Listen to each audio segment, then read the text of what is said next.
Robert the Bruce and the Spider.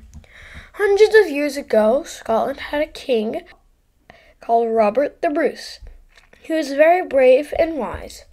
The country of England was at war with Scotland. They wanted to make Scotland a part of England. The Scottish people were lucky to have a leader like Robert the Bruce. Robert the Bruce had a small army of Scottish soldiers. They fought 6 battles with England, but lost every time.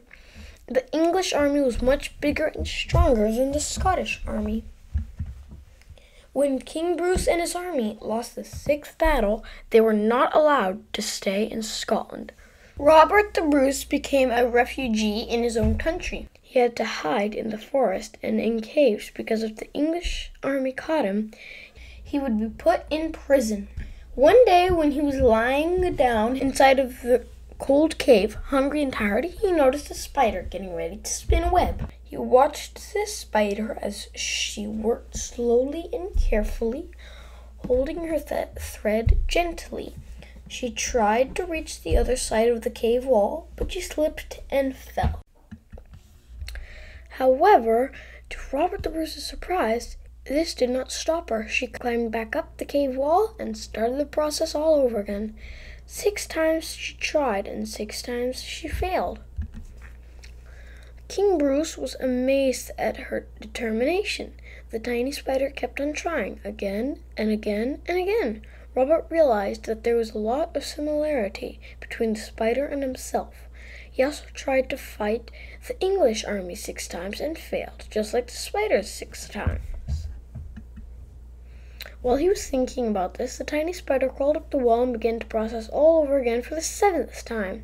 Robert the Bruce carefully watched the spider try for the 7th time as he began to forget about his own troubles. He wanted to know if the spider would succeed this time or fail again. Slowly and carefully, the spider held her thread and managed to reach the other end of the cave wall. She succeeded on her 7th try. King Bruce was filled with new hope. This gave him courage to battle against the English again, and maybe this time, the 7th time, he could win. Robert the Bruce gathered his Scottish army back together and told them all about the spider.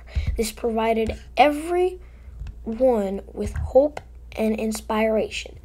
They needed to go back to battle against the English. Finally, the 7th battle was fought, and this time they defeated the English army. The King of England was then forced to leave Scotland. England finally recognized Scotland as its own country and Robert the Bruce as King of Scotland. King Bruce never forgot the lesson he learned from the tiny little spider. If at first you don't succeed, try again.